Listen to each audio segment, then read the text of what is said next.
Everyone, আমার একটি নতুন ভিডিওতে তোমাদের সকলকে জানাই অনেক স্বাগত। তো আজকে আমি বসেছি আমার ইনডোর প্ল্যান্টগুলোকে নিয়ে একটু পরিষ্কার করতে। এগুলো মাঝে মধ্যেই পাতাগুলো একটু ক্লিন করতে হয়। ব্যাঙ্গালোরে খুবই ধুলো আর পাতাগুলোর ওপর ধুলো বসে যায়, তো এগুলোকে মাঝে মধ্যে একটুখানি এরকম করে ক্লিন করে নিলে তাহলে কি হয়, গাছগুলোর গ্রোথ খুব ভালো হয়। তো এদিকে দেখো একটা ছোট এরিকা পাম, তারপরে মানি প্ল্যান্ট, স্নেক প্ল্যান্ট, তারপরে অ্যাগ্লোনেমা, আর এটা হচ্ছে লাকি ব্যাম্বো, আর একটা স্নেক প্ল্যান্ট, আর এটা হচ্ছে সিঙ্গোনিয়াম, আর স্পাইডার প্ল্যান্ট, আর এটা একটা বড় এরিকা পাম। তো এই গাছগুলো এখানে নিয়ে আসা একটা গল্প, মানে ম্যাক্সিমাম গাছ এগুলো আমি কলকাতা থেকে নিয়ে এসেছিলাম।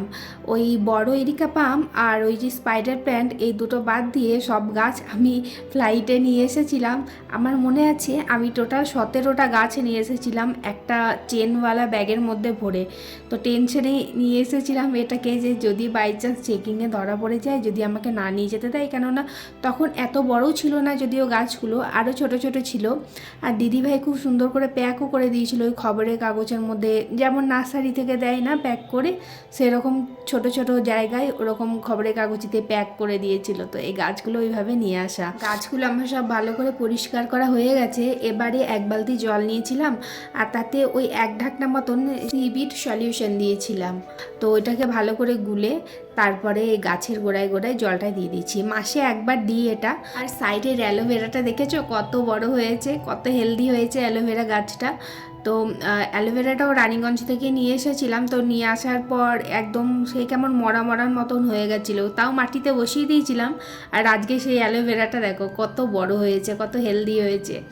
এবারে এই ঘরে সমস্ত গাছগুলোর মধ্যে জল দিয়ে দিলাম, ব্যাস কাজ শেষ। এবার চলো যে যার জায়গায় ছিল তাকে তার জায়গায় এবার রেখে দেওয়া যাক। এই টেবিলের মধ্যে অ্যাগ্লোনেমা আর এই ছোট যে টেবিলের মধ্যে রাখা আছে এরিকা বামটা, ওই দুটো রেখেছিলাম, ওই দুটো রেখে দিয়েছি। আর লাকি ব্যাম্বোটাই ঘরের পাশে। তো সমস্ত গাছগুলোকে সব জায়গায় একদম সঠিকভাবে রেখে দিলাম। আর এইটা দেখো, এটা হচ্ছে জিজি প্ল্যান্ট। তো এইটার একদম একসাথে 6টা পাতা বেরোচ্ছে, এত ভালো লাগছে না দেখে কি বলবো। তো এটাকে জল দেওয়া হয়নি, চলো এটাকে একটু জল দিয়ে নিই। আর এই দেখো এই জায়গাটায় আমি গাছগুলোকে সব রেখেছি একসাথে জানলার ধারে। সকালের আলোটা পাই, রোদ দেওয়া যায় না, আলোটা কাঁচের জানলা দিয়ে ঢোকে, তো ওই আলোটাই দিই। আর এদিকে বাইরের গাছগুলো, অ্যালোভেরাটাকে ওর জায়গায় রেখে দিয়ে এসেছি। এবার বাইরে যাই, বাইরের গাছগুলোকেও একটু করে জল দিয়ে দিই। আমার আজকে জবা গাছটা দেখো কত সুন্দর, দুটো জবা ফুল ফুটেছে, এত সুন্দর লাগছিল না দেখতে। তো চলো এবার গাছগুলোতে জল দিয়ে নিই।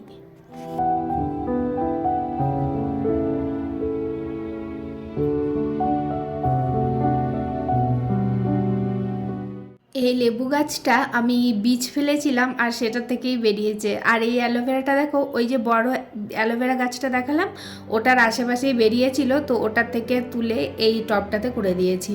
আর এই আর একটা জবা গাছ, আর ওটা হচ্ছে রজনীগন্ধা গাছ, আর পাশেরটা এখানে চম্পা গাছ বলে। আর এটা হচ্ছে গোলাপ আর বেলি।